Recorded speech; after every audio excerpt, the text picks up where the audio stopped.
To the empire we'll build, Grant declares, his voice booming through the microphone. The crystal champagne flute trembles in my hand as I force a smile. Across the room, Vivian's calculating gaze sends a chill down my spine.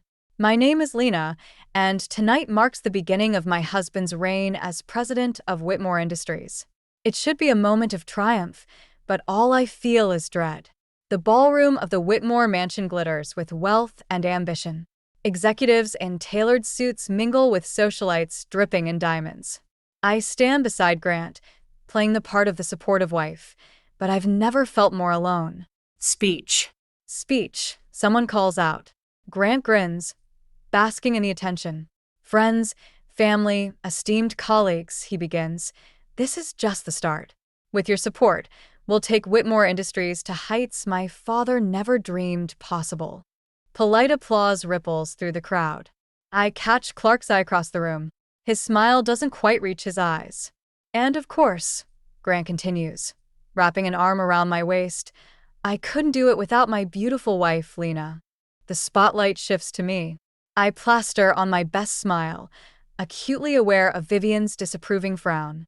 Thank you all for coming, I say, my voice steadier than I feel. We're so grateful for your support. As the party resumes, Grant is quickly swept away by a group of investors. I find myself drifting towards the bar, desperate for a moment of peace. Quite the spectacle, isn't it? Clark appears beside me, his voice low. I nod, grateful for his presence. It's overwhelming. How are you holding up, Lena? He asks, genuine concern in his eyes. Before I can answer, Vivian materializes, her perfectly coiffed hair gleaming under the chandeliers. There you are, she says, her tone sharp. Grant's looking for you. The Hendersons want a photo. I suppress a sigh and follow her across the room. As we walk, Vivian leans in close. Remember your place, Lena, she hisses. This is Grant's moment. Don't embarrass us. The words sting, but I've learned to hide my reactions. I paste on another smile as we approach Grant and the Hendersons. There's my girl, Grant says, pulling me close. His breath smells of expensive scotch. Mr. Henderson was just telling me about an exciting new opportunity in Singapore. I nod politely, my mind racing. Singapore? We'd never discussed moving overseas. As the night wears on, I find myself retreating to a quiet corner. The constant smiling, the vapid small talk, it's all becoming too much. You look like you could use this, a familiar voice says. Maya appears, offering me a glass of water. My savior. I murmur gratefully. Maya's eyes narrow as she surveys the room. How are you really doing, Lena? And don't give me that I'm fine bullshit. I hesitate, torn between loyalty and honesty. It's complicated, I finally admit. Grant's different lately, more distant, and Vivian is still a nightmare? Maya finishes. I can't help but laugh. You could say that. Our conversation is cut short as Grant's voice booms through the speakers once more. If I could have everyone's attention, please. The crowd quiets, all eyes turning towards the makeshift stage. Grant stands there, looking every inch the powerful CEO in his tailored suit. I want to thank you all again for being here tonight, he says. But there's one more announcement I'd like to make. My stomach twists. This isn't part of the plan we discussed. As we embark on this new chapter for Whitmore Industries, we need to streamline our operations, Grant continues. Which is why I've decided to bring in some fresh blood to our executive team. Murmurs ripple through the crowd. I catch sight of Vivian, her face glowing with pride. Please join me in welcoming our new Chief Operating Officer, Grant says, gesturing towards the wings. Tessa Monroe. A statuesque blonde glides onto the stage, her red dress clinging to every curve. She beams at the crowd, then turns to plant a kiss on Grant's cheek. The room erupts in applause, but I barely hear it over the roaring in my ears. I've never seen this woman before in my life. As Tessa begins to speak, I feel Maya's hand on my arm. Lena, she whispers, are you okay? I shake my head, unable to form words. Across the room, I lock eyes with Vivian. Her triumphant smirk tells me everything I need to know. This isn't just a new chapter for Whitmore Industries. It's the beginning of the end of my marriage. As the party continues around me, one thought crystallizes in my mind: I will not go down without a fight. The harsh fluorescent lights of the Whitmore Industries office buzz overhead as I pore over the latest financial reports. It's been 2 weeks since Grant's promotion party, and the cracks in our relationship are widening by the day. Lena, did you finish those projections? Grant's voice crackles through the intercom, impatient and distant. I suppress a sigh. Almost done. I'll bring them in 5 minutes. Make it 3, he snaps before cutting the connection. As I gather the papers, my eyes catch on a photo on my desk, Grant and me on our honeymoon, carefree and in love. It feels like a lifetime ago. I knock on Grant's office door, steeling myself for another tense interaction. Come in, he barks. I enter to find Grant hunched over his computer, barely glancing up as I approach. Here are the projections you asked for, I say, placing the folder on his desk. He grunts in acknowledgement, still not meeting my eyes. What about the Henderson account? Any progress there? I've scheduled a meeting for next week. They seem interested in expanding their investment. Grant finally looks up, a flash of approval in his eyes. Good. That's good work, Lena. For a moment, I see a glimmer of the man I married. But it's gone in an instant as his phone buzzes. He snatches it up, a small smile playing on his lips as he reads the message. That'll be all. He dismisses me with a wave of his hand. As I turn to leave, a slip of paper falls from the folder. I bend to pick it up, freezing as I realize what it is: a receipt for a diamond necklace from Tiffany's. A necklace I've never seen. What's this? I ask, my voice barely above a whisper. Grant's head snaps up, his eyes widening as he sees the receipt in my hand. It's nothing, he says quickly. Just a business expense. A $50,000 business expense. I counter, my heart pounding. He stands abruptly, snatching the paper from my grasp. I said it's nothing, Lena. Don't you have work to do? I leave his office in a daze, my mind racing. As I settle back at my desk, my phone lights up with a text from Maya. Lunch today? We need to talk. An hour later, I'm sitting across from Maya at our favorite cafe, picking at a salad I can't bring myself to eat. Spill, Maya demands, her eyes filled with concern. What's going on with you and Grant? I hesitate, then the words tumble out in a rush. I tell her about Grant's distant behavior, the suspicious receipt, the growing pit in my stomach. Maya listens intently, her frown deepening. Lena, she says gently, I hate to say this, but there are rumors. My heart sinks. What kind of rumors? She takes a deep breath. People have seen Grant with another woman. Multiple times. Always very close. The world seems to tilt on its axis. I knew things weren't right, but hearing it confirmed is like a punch to the gut. Who? I managed to choke out. Maya shakes her head. I don't know her name, but she's apparently new to the company. Tall, blonde, always dressed to the nines. Tessa Monroe. The pieces start to fall into place, and I feel sick. What are you going to do? Maya asks, reaching across the table to squeeze my hand. I straighten my shoulders, a spark of determination igniting within me. I'm going to find out the truth. And then, I don't know. As I return to the office, I notice hushed conversations stopping abruptly as I pass. Sympathetic glances follow me down the hallway. I've become the object of pity, and the realization burns. I throw myself into work, determined to prove my worth beyond being Grant's wife. Hours fly by as I meticulously comb through accounts, finding discrepancies and inefficiencies that have been overlooked. It's past 9 when I finally look up from my computer. The office is deserted, save for a light still burning in Grant's office. Taking a deep breath, I gather my courage and knock on his door. No answer. I push it open slowly, ready to leave the files on his desk. But the sight that greets me stops me cold.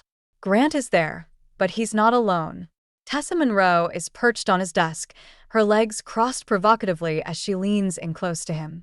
They spring apart as the door creaks, guilt written across their faces. Lena, Grant exclaims, his voice strained. What are you still doing here? I stand frozen in the doorway, my eyes darting between them. The diamond necklace glitters at Tessa's throat, mocking me. I say slowly, my voice steadier than I feel, that I'm finally seeing things clearly. Without another word, I turn and walk away, leaving Grant's protests echoing behind me. As I step into the cool night air, a strange calm settles over me. The facade has cracked wide open, and there's no going back. It's time to decide what kind of life I want to build from the rubble. I fumble with my keys, exhaustion weighing heavily on my shoulders as I finally unlock the front door. The house is eerily quiet, a stark contrast to the chaos swirling in my mind. I've spent the last few hours driving aimlessly, trying to process what I saw in Grant's office. Grant. I call out, my voice echoing through the empty foyer. No response. As I step into the living room, I freeze. A statuesque blonde is lounging on my couch, swirling a glass of red wine. My favorite vintage. Well, she drawls, her lips curving into a predatory smile. The little wife finally comes home.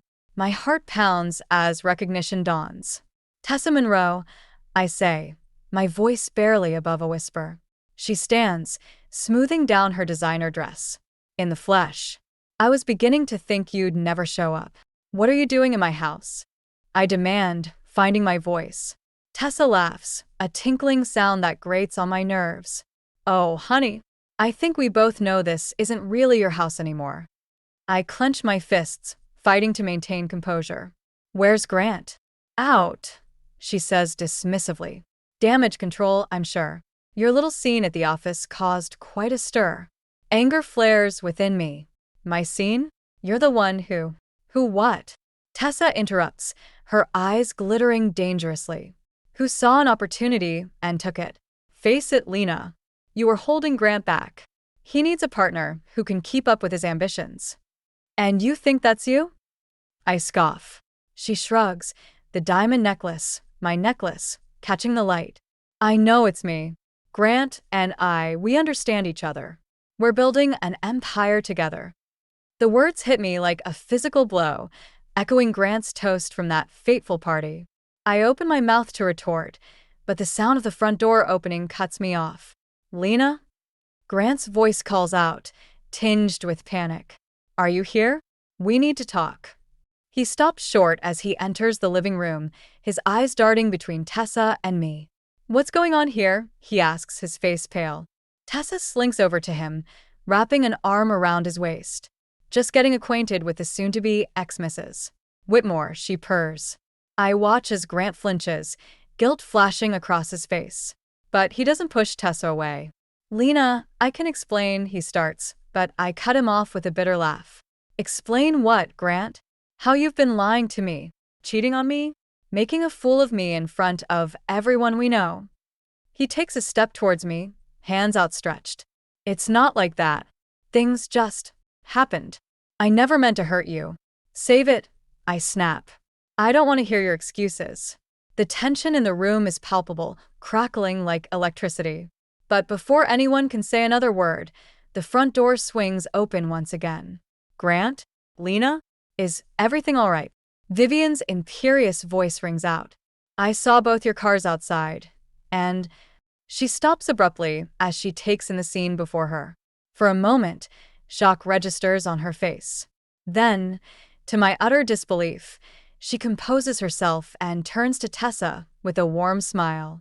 Tessa, darling, she coos, embracing the other woman. I didn't expect to see you here. I feel like I've stepped into some bizarre alternate reality.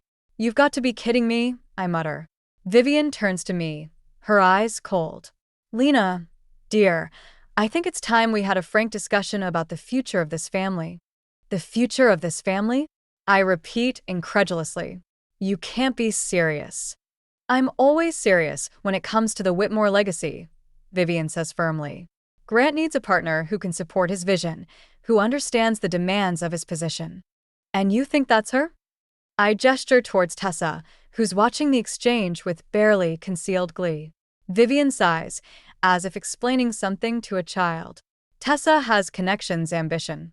She can open doors that you simply can't, Lena. I turned to Grant, searching his face for any sign of the man I married. And you? Is this what you want? He at least has the decency to look ashamed. Lena, I'm sorry. But maybe my mother has a point. The company needs. The company? I interrupt, my voice rising. What about our marriage? What about the vows we made? Sometimes sacrifices must be made for the greater good. Vivian interjects smoothly. I'm sure we can come to some sort of arrangement, a generous settlement, perhaps? The realization hits me like a tidal wave. They've planned this. All of them. I'm being neatly excised from the Whitmore family, like a tumor to be removed. Get out, I say quietly. Excuse me? Vivian bristles. I said, get out. I shout, surprising even myself with the force of my words. All of you. This is still my house, and I want you out. Now. For a moment, no one moves. Then Grant nods, taking Tessa's arm. Come on, he murmurs. We should go. As they file out, Vivian pauses at the door. Think carefully about your next move, Lena, she warns. Don't do anything rash. The door closes behind them, leaving me alone in the sudden silence. I sink to the floor, my legs no longer able to support me. Tears threaten to fall, but I blink them back furiously. No. I won't give them the satisfaction of breaking me. As the shock begins to fade, a new emotion takes its place. Determination. They think they can push me aside? They have no idea who they're dealing with. This isn't the end. It's just the beginning. The Whitmore mansion looms before me, its grandeur now feeling more like a prison than a home. I take a deep breath, steeling myself for the family dinner ahead. It's been a week since the confrontation with Tessa and Vivian, and Grant's pathetic attempts at reconciliation have fallen on deaf ears. As I enter, the tension is palpable. Clark greets me with a warm hug, his eyes conveying silent support. Vivian's smile is brittle as she air kisses my cheek, her perfume cloying and suffocating. Lena, darling, she trills. So glad you could make it. We have much to discuss. Grant emerges from his study, looking haggard. Lena, he says, reaching for my hand. I sidestep his touch, moving towards the dining room. Let's just get this over with, I mutter. The meal is a masterclass in passive aggression. Vivian dominates the conversation, prattling on about company successes and social engagements. I push food around my plate, my appetite long gone. Oh, Lena, Vivian says suddenly, her tone saccharine. I forgot to mention, the Hendersons' charity gala is next month. I've taken the liberty of declining your invitation. I'm sure you understand, given the circumstances. The fork clatters from my hand. Excuse me? Vivian sighs dramatically. Well, dear, it would be awkward, wouldn't it? Especially since Tessa will be attending as Grant's +1. I turn to Grant, fury building. Is this true? He at least has the decency to look uncomfortable. Lena, it's not personal. It's just business. Tessa has connections that could really benefit the company. Not personal? I laugh bitterly. You're parading your mistress around at events I've attended for years, and it's not personal? Now, Lena, Vivian interjects, there's no need for hysterics. We're all adults here. Sometimes sacrifices must be made for the greater good of the family. The greater good? I stand abruptly, my chair scraping against the floor. And what exactly is my place in this greater good, Vivian? To sit quietly at home while my husband flaunts his affair in public. Grant rises, his face flushed. That's enough, Lena. You're embarrassing yourself. I'm embarrassing myself? My voice rises, years of pent-up frustration finally boiling over. You're the one who threw away our marriage for a cheap fling. Tessa is not a cheap fling. Grant shouts back. She understands me, supports my ambitions. When was the last time you did that? The room falls silent, the weight of his words hanging in the air. I feel as if I've been slapped. I have supported you every step of the way, I say quietly, my voice shaking with anger. I've been your wife, your secretary, your accountant. I've sacrificed my own dreams for yours. And this is how you repay me. Vivian clears her throat. Perhaps it's time we discuss a more Permanent arrangement. A divorce settlement that's fair to all parties. I whirl on her. Fair? You want to talk about fair? How about the fact that I've dedicated years of my life to this family, only to be tossed aside like yesterday's garbage? Now. Clark speaks up for the first time, his voice calm but firm. Let's all take a breath here. But I'm beyond taking breaths. Years of suppressed emotions come pouring out. You've never accepted me, have you, Vivian? I've never been good enough for your precious son, or your precious company. Well, guess what? I don't need your acceptance anymore. I don't need any of this. I storm out of the dining room, my heart pounding. As I reach for my coat, I hear footsteps behind me. Lena, wait. It's Clark, his eyes filled with concern. Don't leave like this. I pause, my hand on the doorknob. I can't stay here, Clark. I can't keep pretending everything's okay when it's so clearly not. He nods, understanding in his gaze. I know, but before you go, I want you to know something. You deserve better than this. You deserve to be happy. His words hit me like a punch to the gut. For the first time in years, someone in this family is seeing me, really seeing me. Thank you, I whisper, fighting back tears. As I drive away from the Whitmore mansion, a strange sense of calm washes over me. The confrontation, as painful as it was, has brought clarity. I can't change Grant or Vivian, but I can change my own path. My phone buzzes with a text from Maya. How'd it go? Need me to hide a body? I laugh despite myself, feeling lighter than I have in months. I may have lost my place in the Whitmore family, but I haven't lost myself. It's time to start building a life on my own terms. As I pull into my driveway, a plan begins to form. The Whitmore name may open doors, but I'm ready to kick them down myself. They think they can push me aside? They have no idea what I'm capable of. The game has changed, and I'm done playing by their rules. The morning sun streams through the curtains as I zip up the last of my suitcases. My hands tremble slightly, but my resolve is firm. After last night's disastrous family dinner, I know there's no going back. A soft knock at the door makes me jump. Lena? Grant's voice is hesitant. Can we talk? I take a deep breath, steeling myself. There's nothing left to say, Grant. He enters anyway, his eyes widening at the sight of my packed bags. What are you doing? What does it look like? I snap, hefting a duffel bag onto my shoulder. I'm leaving. Grant's face pales. Leaving? But where will you go? That's not your concern anymore. I brush past him, dragging my suitcase towards the stairs. He follows, his voice tinged with panic. Lena, please. We can work this out. I'll end things with Tessa, I promise. I whirl around, anger flaring. It's too late for that. You've made your choice, Grant. Now I'm making mine. As I reach for the front door, it swings open. Vivian stands there, her face a mask of disapproval. Going somewhere, dear? I straighten my spine, meeting her gaze. As a matter of fact, I am. Goodbye, Vivian. She blocks my path, her voice low and threatening. Think carefully about what you're doing, Lena. You walk out that door, you lose everything. No, I say, surprising myself with the strength in my voice. I'm not losing anything. I'm gaining my freedom. With that, I push past her and step into the sunlight. The weight of years of suppressed emotions lifts from my shoulders as I load my car. I don't look back as I drive away, leaving behind the gilded cage of the Whitmore estate. An hour later, I'm sitting in Maya's cozy apartment, a steaming mug of tea in my hands. She listens intently as I recount the events of the past few days. I'm proud of you, Lena, she says, squeezing my hand. It takes guts to walk away from all that. I nod, fighting back tears. I don't know what to do now. Who am I without the Whitmore name? Maya's eyes light up.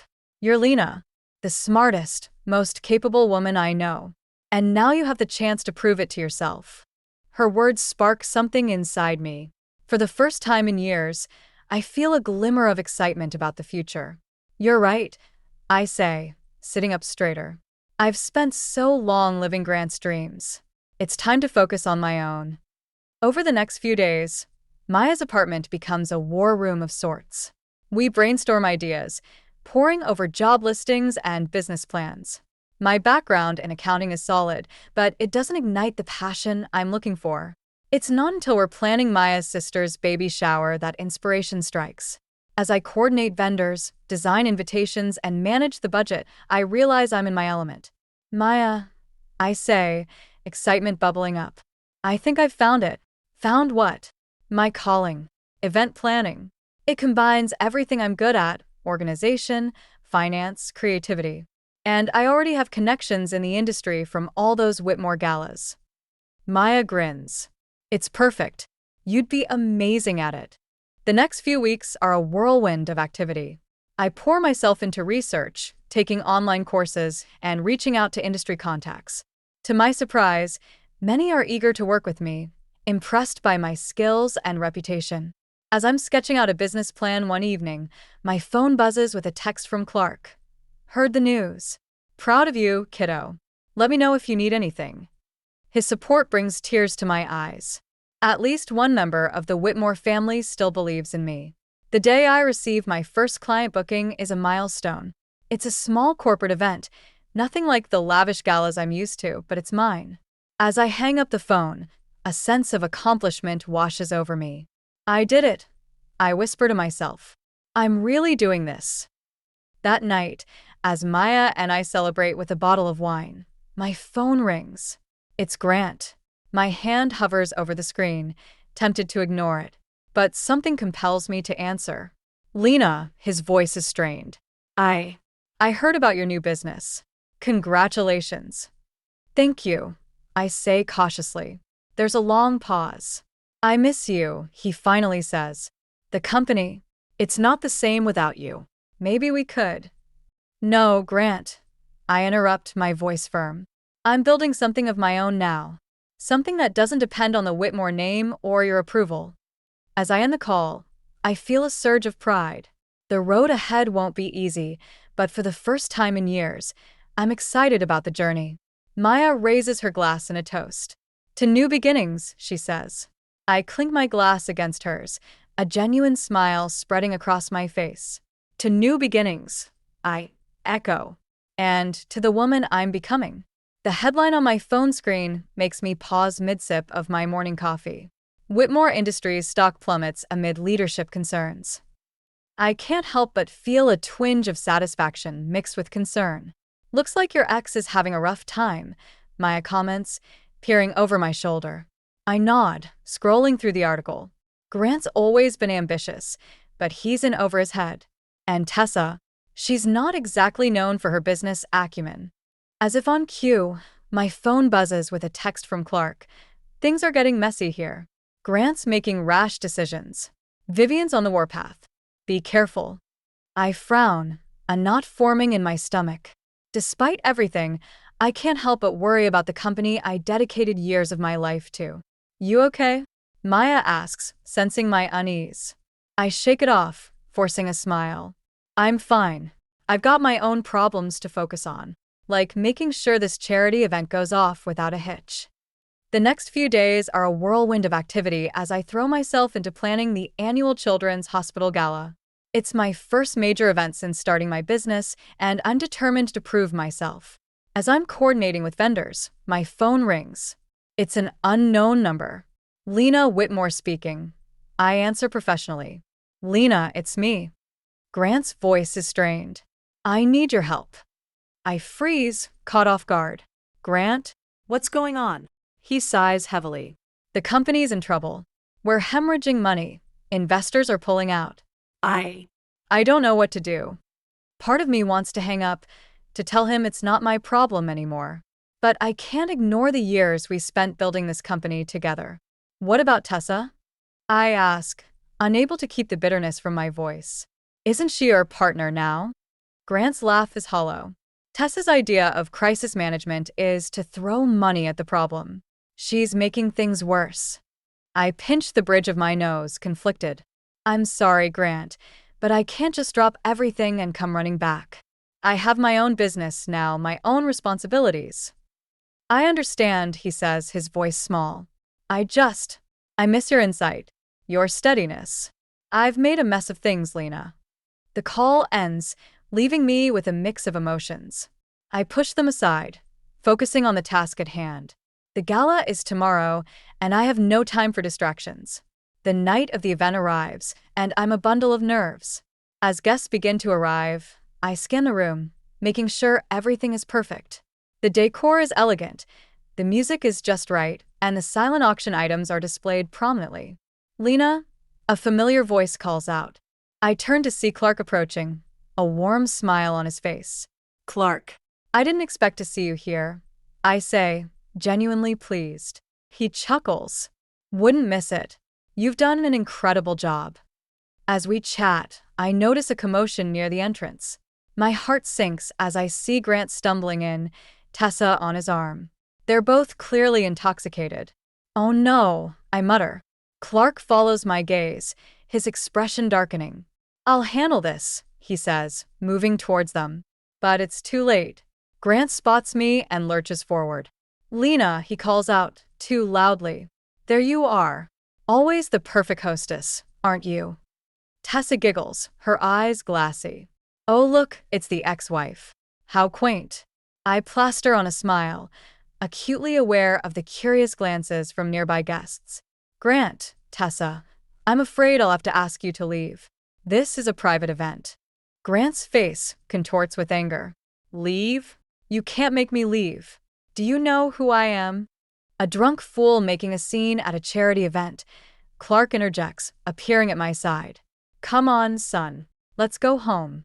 As Clark leads him away, I struggle to maintain my composure. The event coordinator in me takes over, smoothing ruffled feathers and redirecting attention to the silent auction. Despite the hiccup, the gala is a resounding success. As the last guests depart, I finally allow myself to breathe. "You did it, Lena," Maya says, hugging me tightly.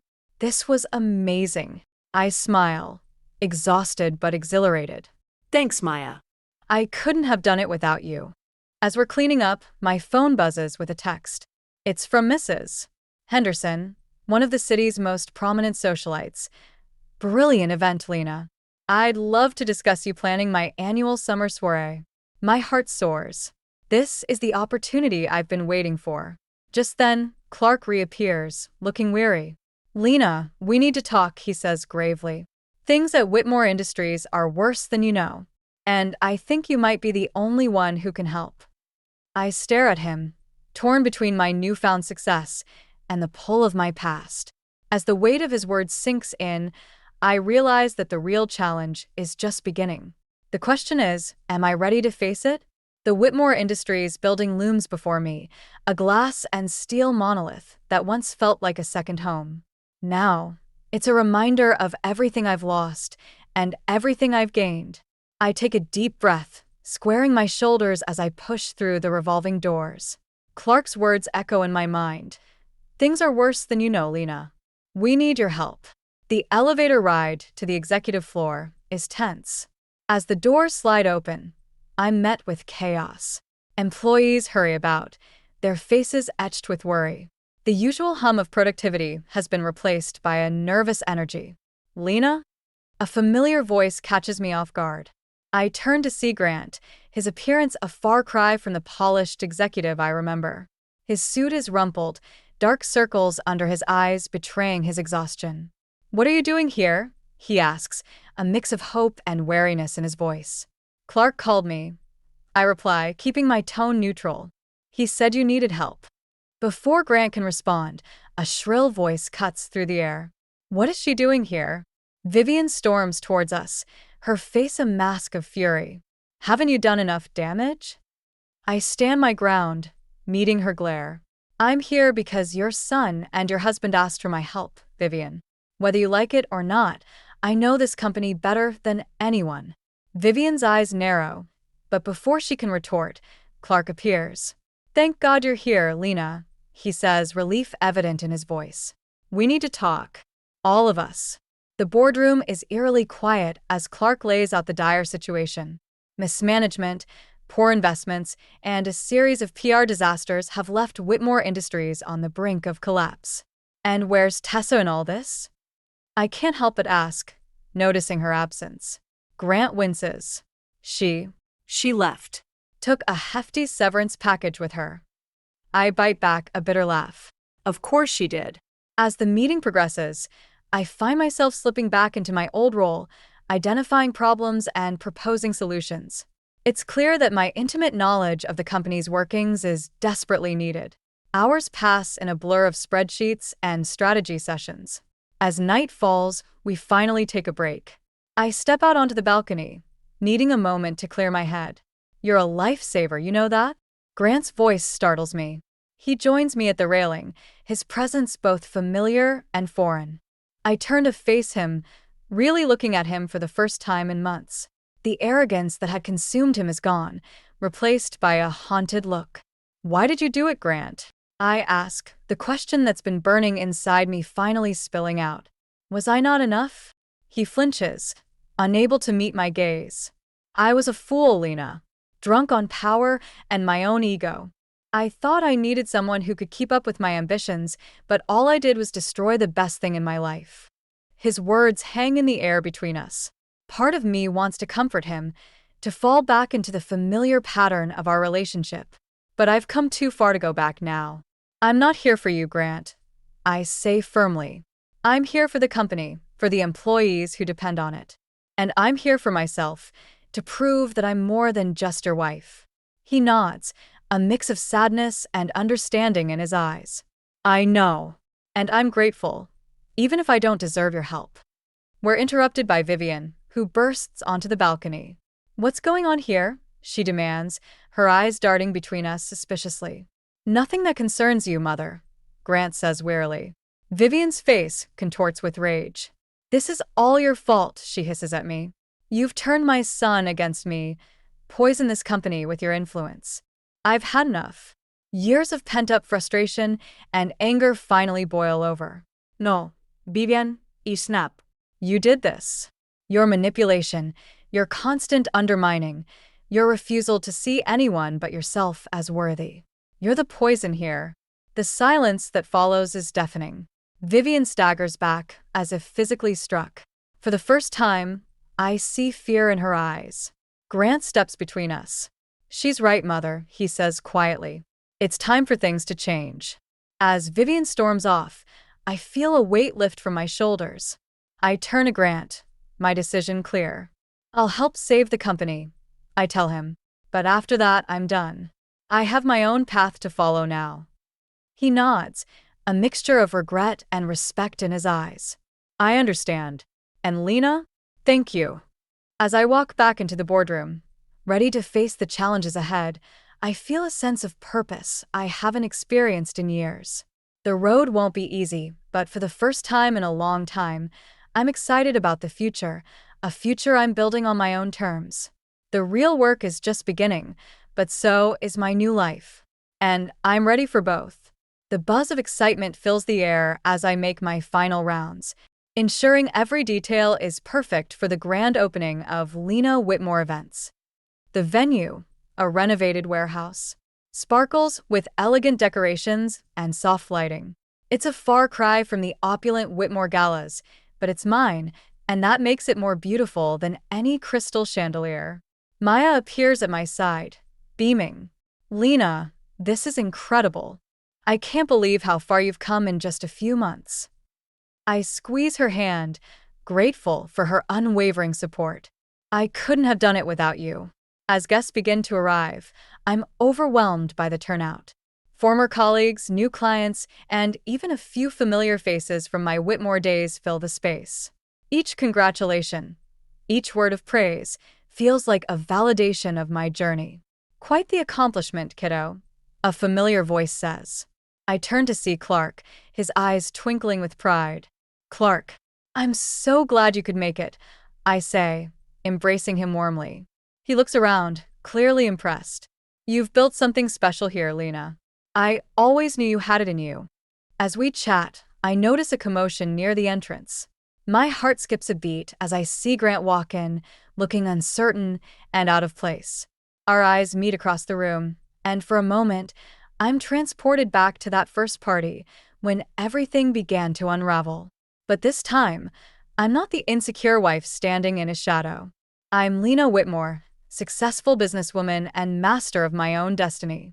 Grant makes his way over, fidgeting with his tie. Lena, this is amazing. Congratulations. Thank you, Grant, I reply, surprised by the genuine warmth in my voice. How are things at Whitmore Industries? He nods, a hint of his old confidence returning. Better, thanks to your help. We're not out of the woods yet, but we're getting there. An awkward silence falls between us, years of history hanging in the air. Finally, Grant speaks again, his voice low. I was a fool, Lena.